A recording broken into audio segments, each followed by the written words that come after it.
오늘 여러분과 제가 은혜 받고자 하는 말씀의 제목은 영혼의 닻이 든든합니까? 입니다. 우리 한번 따라서 해보십시다. 영혼의 닻이 든든합니까?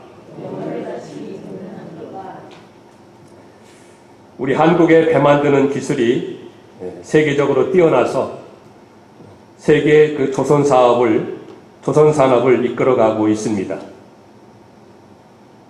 대형 유조선이라든지 컨테이너 화물선 또는 LNG 천연가스 운반선 등등 선박 건조를 통하여서 많은 외화를 벌어들이고 있습니다. 그런데 이 배를 만드는 데 있어서 과학과 기술과 장비 등 첨단을 달리고 있는 오늘날 건조되는 선박들은 옛날 사람들이 노를 젓고 돛을 달아서 바람에 따라 움직이던 그 배와는 모든 면에 있어서 크게 다릅니다. 우선 대형 엔진을 이용해서 움직이게 한 것부터 시작하여서 금속 철판이라든지 합성 섬유를 통하여서 만들어지는 그 선체, 그리고 각종 컴퓨터, 항해 장치에 이르기까지 엄청난 차이가 있는 것입니다. 하지만 현대 첨단 기술로 만들어진 배라고 할지라도 옛날의 배와 똑같은 것이 몇이 있습니다. 그 중에 하나가 바로 닻입니다. 이 앵커라고 하는 이 닻, 그 닻이 무엇입니까? 갈고리 모양의 그 무거운 쇠로 만든 거 아니겠습니까? 자, 이것을 줄이라든지 쇠사슬로 매어서 배 밑바닥, 바닷물 속에 가라앉히는 것입니다. 그러면 이 닻을 언제 사용합니까? 또 무엇을 위하여서 사용합니까? 몇 가지가 있겠습니다만은 대략 세 가지 이유 때문에 그 닻을 사용합니다. 첫째로는 배가 항구에 정박할 때, 차로 말하면 파킹을 할 때 그 닻을 내리게 됩니다. 그래서 배가 움직이지 않도록 하기 위해서 닻을 내리게 됩니다. 두 번째 이유로는 이 브레이크 작용을 한다고 합니다. 그래서 배가 이제 항구에 다다를 때에 이 속도 조절을 해야 되는데 그때를 위해서 이 닻이 사용된다고 합니다. 그리고 세 번째 이유로는 큰 파도라든지 풍랑이 일어날 때 배가 파도에 또는 조류에 밀리지 않고 좌초된다든지 파손되는 것을 막기 위해서 닻을 사용한다고 합니다. 특별히 옛날 같은 경우에는 배가 항해 중에 큰 풍랑을 만나게 되면 이 돛을 올릴 수가 없습니다. 그렇게 되면 배는 동력을 잃게 되죠. 그 결과 배가 파도를 측면으로 받게 되는데 그럴 때는 배가 기울어질 수밖에 없고 전복될 수밖에 없고 침몰할 수밖에 없다고 합니다. 아무리 큰 배라도 그 파도를, 풍랑을 옆으로 받게 되면 배는 기울어지게 됩니다. 좌초가 되게 되고 빠지게 되고 침몰하게 됩니다. 이때의 마지막 방법이 있는데 그것이 뭐냐면 이 닻을 내린다고 합니다. 닻을 내리게 되면 그 긴 밧줄이나 쇠사슬을 통해서 닻이 그 바다 밑바닥에 내려가게 됩니다. 갈고리 모양의 그 닻이 바다 흙 속에 이제 박히게 되고 그렇게 되면은 바람이 불고 풍랑이면은 배는 그 쇠사슬에 묶여 있는 연결되어 있는 그 닻을 통해서 배는 더 이상 움직이지 않고 배머리, 이 뱃머리가 어디를 향하는가 하면 바람이 부는 쪽으로, 파도가 이는 쪽으로 배가 이렇게 똑바로 서게 된다고 합니다. 그렇게 되면 배가 옆으로 파도가 쳤을 때 기울거나 넘어지지 아니하고 배가 정면으로 이렇게 서게 됩니다. 바람이 어디로 불든지 파도가 어디로 일든지 이 배는 어디에 고정되어 있습니까? 닻을 통해서 이 땅에 바다 밑바닥에 딱 고정이 되어 있습니다. 그래서 조류라든지 파도에 떠내려가지 아니하고 딱 고정되어 있으니 아무리 파도가 인다 할지라도 아무리 조류가 세게 흘러간다 할지라도 그 배가 기울지 아니하고 표류하지 아니하고 전복되지 아니하고 끝까지 그 자리에서 있게 된다고 하는 것입니다. 그럴 때 사용하는 것이 바로 닻입니다. 우리 성도들은 세상이라는 바다를 항해하는 것과 같은데 세상에서 불어오는 이런저런 바람이 있습니다. 이런저런 파도가 있습니다. 이런저런 물결이 있습니다. 이런 데에 떠내려가지 아니하고 표류하지 아니하고 좌초하지 아니하고 기울어지지 아니하고 전복되지 않기 위해서는 이런 닻이 꼭 필요한 것입니다. 풍랑과 바람이 부는 세파 중에서도 우리 자신의 영적 생명을 든든히 고정시켜주고 우리 삶의 방향을 구원의 길로 나아가게 하는 그 줄, 영혼의 닻을 점검하고 살펴보게 하는 것이 오늘 본문의 주된 내용의 말씀인 것입니다. 옛날 팔레스타인과 소아시아 지방에 흩어져 살던 그 히브리 성도들, 저들은 그 당시에 여러 가지 핍박과 환난과 경제적인 어려움과 고난과 괴롭힘을 당하면서 힘겹게 살아가고 있었습니다. 그로 인해서 믿음에서 떠나는 성도들도 있었습니다.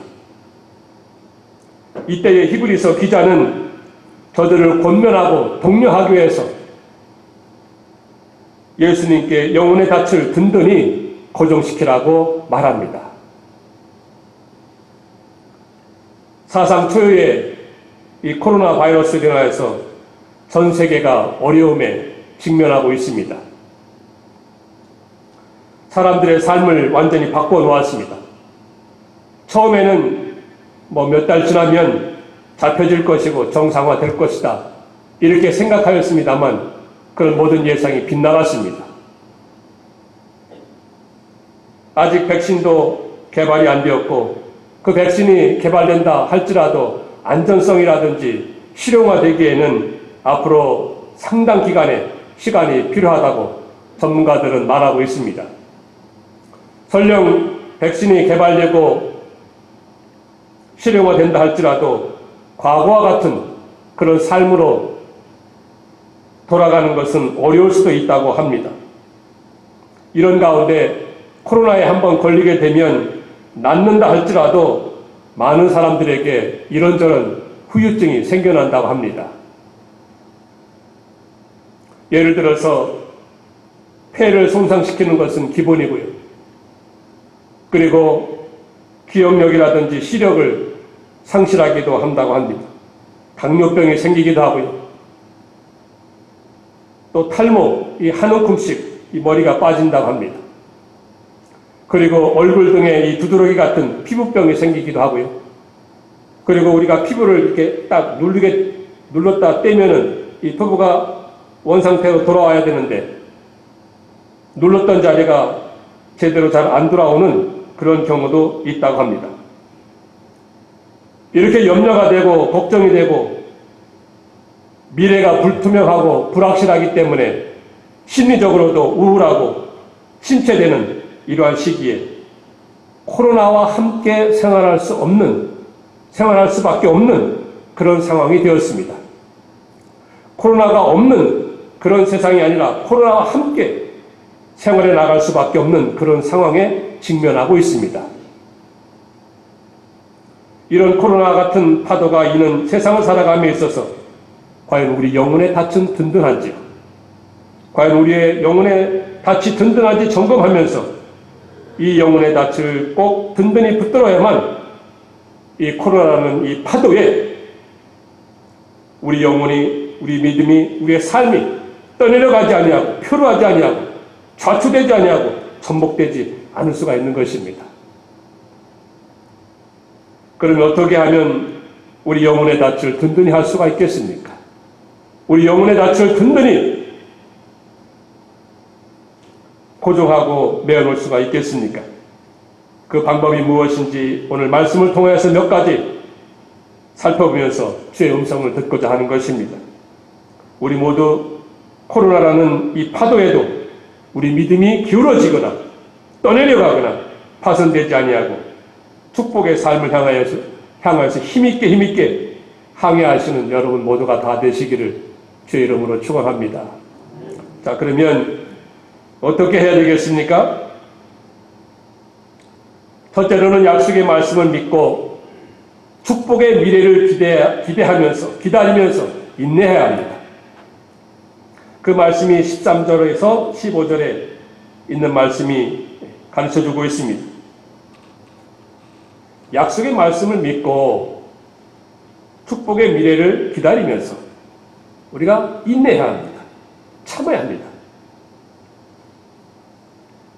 우리가 잘 아는 대로 이 믿음의 조상이라고 말하는 아브라함, 하나님께서는 그를 고향 땅에서 부르시면서 그에게 약속의 말씀을 하셨습니다. 약속의 말씀을 주셨습니다. 창세기 12장 7절과 13장 15절을 보면 내가 이 땅을 너와 네 자손에게 주리라. 네 자손에게 주리라. 약속하였습니다. 또 창세기 22장 17절에 보면 내가 반드시 너를 복주고 복지며 네 씨, 즉 자손을 번성케 하고 번성케 하리라 라는 말씀을 하십니다. 약속으로 주셨습니다. 이런 약속의 말씀을 주실 때에 아브라함의 나이가 75세였습니다. 적어도 25년 동안은 그의 삶에 있어서 아무것도 나타난 것이 없습니다. 그 말씀을 따라서 이루어진 것도 없었습니다. 눈에 보이는 가시적인 어떤 일들이 일어난 것이 없었습니다. 축복이 주어진 것이 없었습니다. 네 자손이라 말하는 이삭이 태어날 때까지 아무것도 이루어진 것이 없는 그 25년 동안에 아브라함에게 요구되었던 것은 바로 무엇입니까? 인내였습니다.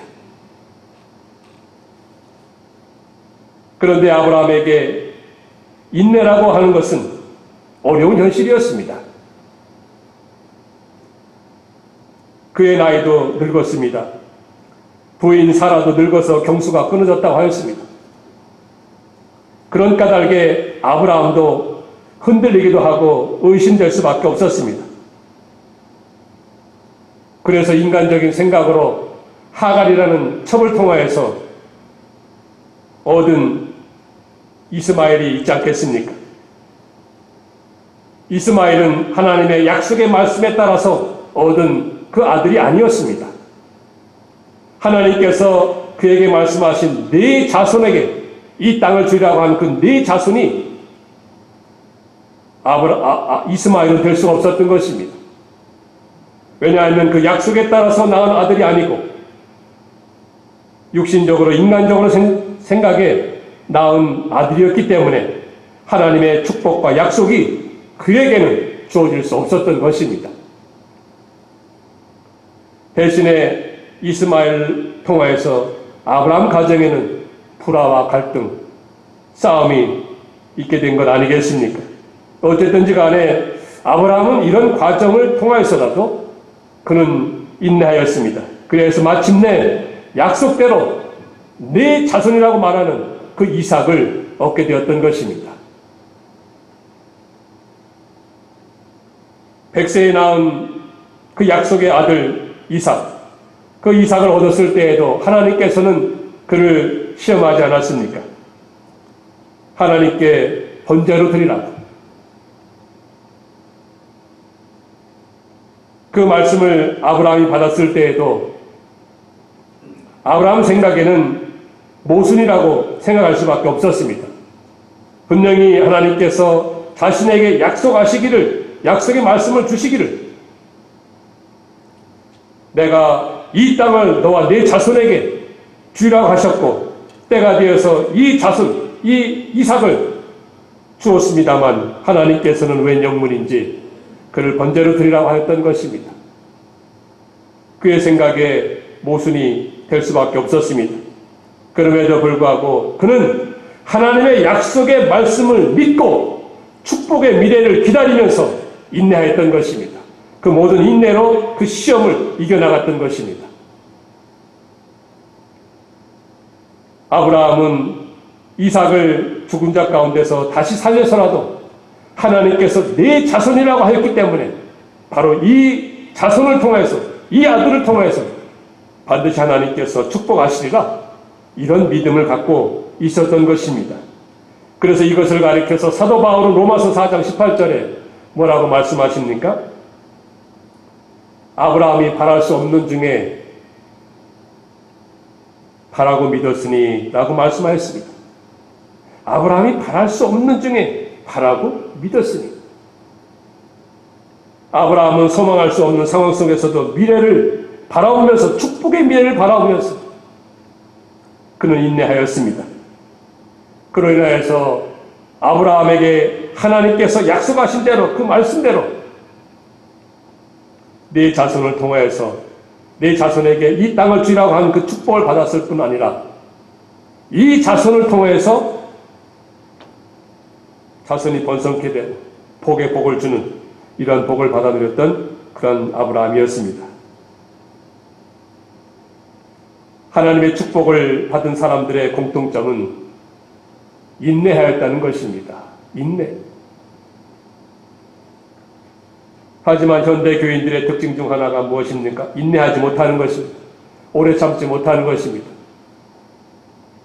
무엇이든지 빨리빨리 내 생각과 내가 정한 때에 뭔가 나타나고 이루어져야 하는 것처럼, 그래서 당장이라도 어떤 결과가 안 나타나면 금방 짜증이 나고 금방 실증이 나고 불평하고 원망하는 것이 현대 교인들의 특징 중 하나인 것입니다. 그러나 하나님의 역사는, 하나님의 약속의 말씀은 정한 때가 될 때에만 축복으로 이루어지고 축복으로 나타나는 것입니다. 이것을 모르고 이것을 믿지 아니하고 내 생각과 내가 정한 때에 뭔가 이루어 보려고 하는 것은 결국에는 이스마엘만 낳게 되는 것이고 분쟁과 갈등만 있게 되는 것입니다. 여러분, 우리 하나님은 내가 반드시 너를 복주며 복주겠다는 그 약속의 말씀, 절대로 잊으시거나 어기시는 법이 없습니다. 하나님께서는 절대로 그것을 잊어버리거나 어기시는 적이 없습니다. 신실하신 그 하나님을 믿으시기 바랍니다. 그러니 코로나 같은 파도 가운데서도, 풍랑 가운데서도 축복의 미래를 소망하면서 오래 참고 인내함으로 우리 앞에 예비해 두신 축복이라는 약속을 다 받으며 누리시는 여러분 되시기를 축원합니다. 이것이 우리 영혼의 닻을 든든히 하게 하는 것입니다. 두 번째로 우리가 어떻게 든든히 할 수 있겠습니까? 현실이 어려워도 하나님의 진실하심을 굳게 믿어야 합니다. 오늘 본문 16절에서 18절에 있는 말씀이 그것을 가르쳐주고 있습니다. 아브라함은 하나님을 믿되 진실하신 하나님으로 믿었습니다. 그 하나님을 바라보고 그 하나님을 소망하였습니다. 하나님은 죽은 하나님이 아니다.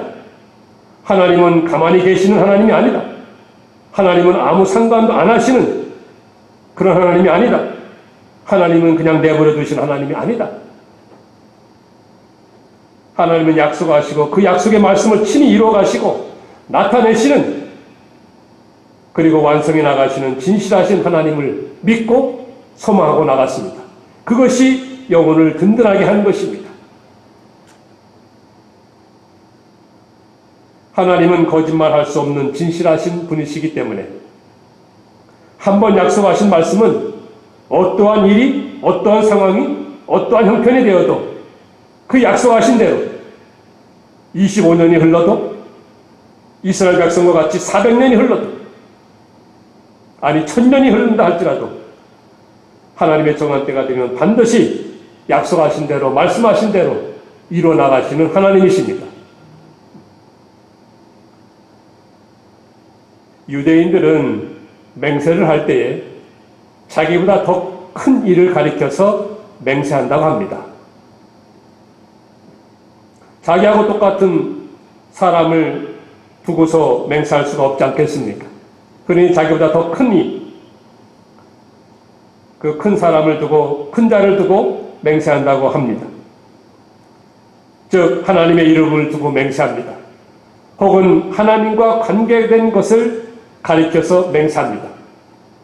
그래서 하늘을 두고 맹세하기도 하고요. 또 성전을 두고 맹세하기도 하고요. 혹은 예루살렘, 성전이 있는 예루살렘을 두고 맹세하기도 합니다.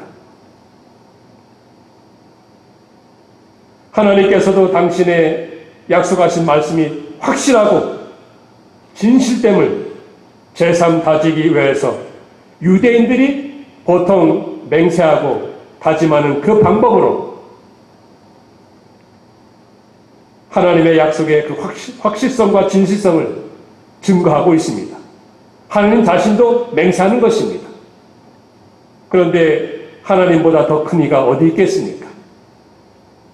그러니 하나님께서는 당신을 두고 맹세하는 것입니다.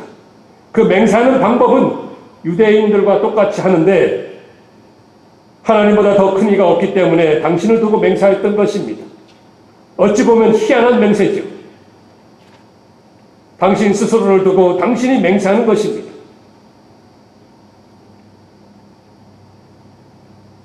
하나님께는 변하지 않는 것이 두 가지가 있다고 하였습니다. 오늘 본문에서도 변할 수 없는 것이 두 가지가 있습니다. 그것이 무엇입니까? 첫째로 하나님께서 약속하신 말씀이 변하지 않는 것입니다. 그 약속의 말씀은 절대로 변함이 없는 것입니다. 아무리 세월이 흘러도, 아무리 시간이 흘러도, 아무리 환경이 바뀌어도, 아무리 사람이 바뀌어도 하나님께서 약속하신 말씀이라면 그 약속하신 말씀은 절대로 변할 수가 없고 변하지 않습니다. 또 한 가지가 뭐가 있겠습니까? 또 한 가지는 하나님께서 그 약속에 대해서 보증하신 그 맹세, 그 맹세가 변할 수가 없습니다. 왜요? 하나님 당신께서 당신을 두고 맹세했기 때문에. 하나님이 변하시고 하나님이 뭐 어떻게 된다면 모르거니와 하나님이 그럴 리가 있겠습니까? 그러니 하나님께서 약속하시고 그것을 보증하기 위해서 맹세하신 그 맹세도 절대로 변할 수가 없었던 것입니다. 그런데 이 두 가지가 변치 않는데 여러분 가만히 살펴볼 때에 사실 이 두 번째는 필요가 없습니다. 하나님께서 약속하신 그 말씀을 보증하기 위해서 확실하다는 것을, 진실하다는 것을 증거하기 위해서 이 두 번째 것은 사실 필요가 없습니다. 왜요? 말씀 자체가, 약속 말씀 자체가 진실하니까. 약속 자체가 변함이 없으니까. 변할 수가 없으니까. 두 번째 것은 사실 필요가 없었습니다. 그럼에도 불구하고 하나님께서 당신을 가리켜서 맹세한 그 이유가 무엇입니까? 맹세로서 보증하신 그 이유가 무엇입니까?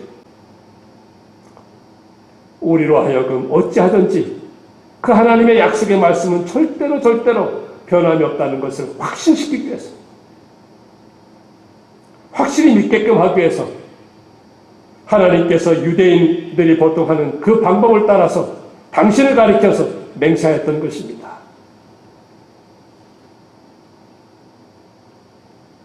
하나님은 당신의 약속의 말씀이 확실함과 진실함에 대해서 사람에게 보여줄 수 있는 그 최대한 그 모든 것을 다 보여주셨습니다. 다 보여주시면서 내가 말하는 그 모든 약속의 말씀은 진실하다, 확실하다, 절대로 변함이 없다 하는 것을 말씀하시고 보증하셨습니다. 그러니 이제는 우리 사람의 차례입니다. 우리 인간의 차례입니다. 사람인 우리가 그 약속의 말씀을 받아들이고 그대로 믿고 그것을 전적으로 의지하고 살아가는 것이 우리 영혼의 닻을 든든히 하게 하는 것입니다. 이러한 은혜가 있게 되기를 간절히 축원합니다. 아무리 세상은 또 환경은, 또 사람은, 시간은 하나님의 말씀을 우리로 하여금 희미하게 하고 의심하게 하고 될까 안 될까 이런 생각을 갖게 하고, 그런다 할지라도 하나님의 말씀이라면, 약속이라면 절대로 변할 수 없는 그 사실을 굳게 믿는 것이 우리 영혼의 닻을 든든히 하게 하는 것입니다. 그러면 세 번째로 살펴볼 것이 무엇입니까? 세 번째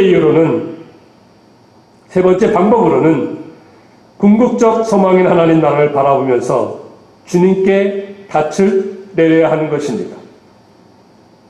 그 말씀은 이제 19절에서 20절에 나와 있는데요.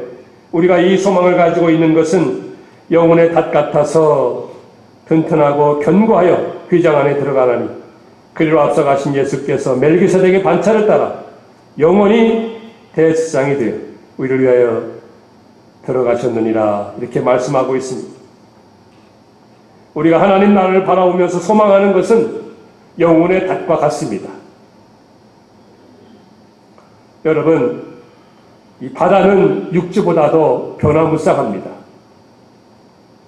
언제 어떻게 변할지 모르는 바닷길을 예측할 수 없기 때문에 항해하는 데 있어서 더더욱 닻이 필요하고 중요합니다.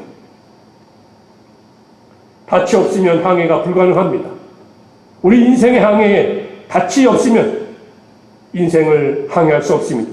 인생의 항해에 나아갈 수 없는 것입니다. 불가능한 것입니다. 그런데요, 이 닻은 바다 밑에 내릴 때 보이지가 않습니다.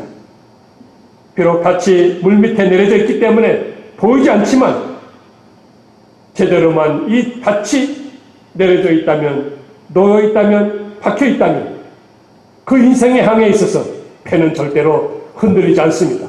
요동하지 않습니다. 기울어지지 않습니다. 떠내려가지 않고 파손되지 않습니다. 아무리 파도가 치고 물결이 일어나고 조류가 심하고 그런다 할지라도 배가 떠내려가지 않는 것입니다. 표류하지 않게 되는 것입니다. 좌초하지 아니하고 든든하고 안전하게 제자리에 떠 있어서 항해할 수 있게 되는 것 아니겠습니까?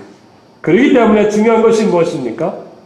우리 영혼의 닻을 어디에, 누구에게 내려놓느냐, 어디에 박히게 하느냐, 그것이 아주 중요한 것입니다.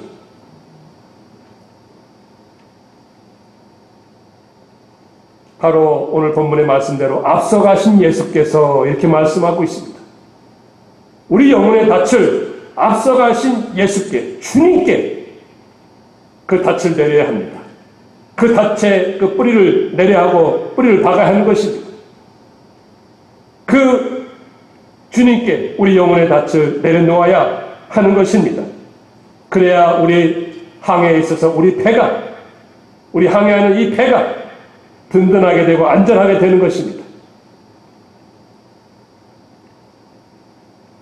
우리 영혼의 닻을 주님이 아닌 세상 것에 내려놓고 있습니까? 우리 영혼의 닻을 물질에 내려놓고 있습니까? 명예에 내려놓고 있습니까? 육신의 것에 내려놓고 있습니까? 그렇게 내려놓고 있을 때면 파도가 일 때, 풍랑일 때, 조류가 심할 때 떠내려갈 수밖에 없습니다. 결국에는 파손될 수밖에 없습니다. 우리 믿음이 파손될 수밖에 없습니다. 그러니 중요한 것이 무엇입니까? 바로 예수님께, 주님께 우리 영혼의 닻을 내려놓아야 합니다. 왜요?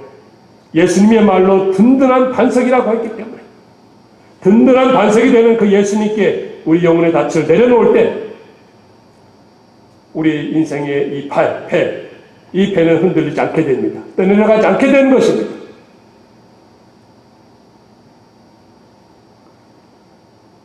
우리 모두는 바다에서 항해하는 배와 같습니다.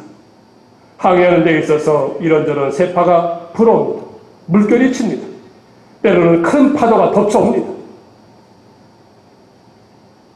경제적으로, 질병적으로, 전염병적으로 육신적으로, 환경적으로 그런 파도가, 물결이 덮쳐올 때에 일시적으로 우리 항해의 배가 흔들리기도 합니다. 요동치기도 합니다. 떠내려가기도 합니다. 필요하기도 합니다. 그러나 중요한 것이 무엇입니까? 바로 그때에 우리 영혼의 닻을, 우리 심령의 닻을, 우리 믿음의 닻을 누구에게, 어디에 내려놔야 합니까? 바로 주님께. 주님께. 반석이 되신 주님께 내려놓는 것입니다. 주님을 찾아야 하는 것입니다. 왜냐하면 풍랑이 이는 그 바다를 채우려 하신 주님이시지 않습니까? 갈릴리 바다에서 풍랑이 일어날 때 그 주님이 그 모든 것을 채우하셨습니다. 그 풍랑이 이는 바다를 채우려 하신 그 주님께 우리 영혼의, 심령의, 믿음의 닻을 내려놓을 때 우리는 내려가지 않을 수가 있습니다. 표류하지 않을 수가 있습니다. 주님을 가까이 하시기 바랍니다. 주님을 찾기 바랍니다. 주님께 말씀드리고요. 주님께서 무엇이나 말씀하시는지 그 말씀을 듣고요. 그리고는 그 말씀대로 우리가 순종하고 실천해 우리 인생의 배는 든든하게 됩니다. 안전하게 됩니다. 왜냐하면 주님이 풍랑을 물리쳐 주시고 모든 바다 물결을 잔잔케 해주시는 그 주님이시기 때문입니다. 우리가 세상의 바다를 항해해 나가면서 이런 은혜와 축복을 누려야 되지 않겠습니까? 그러니 우리가 첫째로 약속의 말씀을 믿고 축복의 미래를 기다리면서 인내하십시다. 그리고 두 번째로는 무엇입니까? 지금은 당장 어려워도 진실하신 하나님을 굳게 믿으십시다. 그리고 마지막으로 하나님 나라를 소망하면서 우리 영혼의 닻, 우리 믿음의 닻을 우리 주님께 내리십시다. 든든한 반석이 되는 주님께 내리면 우리는 요동하지 아니하고 떠내려가지 아니하고 주님을 향해서 저 천성을 향해서 힘있게 나갈 수 있을 것입니다. 이러한 축복과 은혜가 풍성히 많은 여러분 가정이 되기를 주님의 이름으로 축원합니다. 기도하겠습니다. 사랑과 은혜가 풍성하신 하나님 아버지, 저희들은 주님을 믿는다고 하지만 아직 믿음이 적어서 옅어서 세상에 세파가 불어오고 풍랑이 일어나고 물결이 칠 때, 파도가 칠 때 흔들리기도 합니다. 요동치기도 합니다. 기울어지기도 합니다. 이리저리 떠내려 가기도 합니다. 하운데 이때에 우리에게 중요한 것이 무엇이겠습니까? 우리 영혼의 닻을 우리 주님께 내려야 되겠습니다. 우리 영혼의 닻을 세상 것에, 물질에, 육신의 것에 내리는 것이 아니라 주님께 내릴 때에 주님께서 그 모든 것을 잔잔케 하시고 우리 심령의 닻은 우리 인생의 항해는 안전하게 되고 든든하게 된다는 것을 말씀을 통해서 가르쳐 주었사오니 이 말씀이 우리의 말씀이 되게 하시고 우리 가정들의 말씀이 되게 해주셔서 세상의 여러 가지 질병으로, 경제적으로, 전염병적으로 파도가 일고 풍랑이 일어날 때라도 우리가 든든하여서 안전하여서 우리에게 맡겨진 그 모든 항해를 나갈 수 있는 축복의 가정들 다 될 수 있도록 은혜를 더하여 주시옵소서. 이 모든 말씀 예수님 이름으로 기도하옵나이다.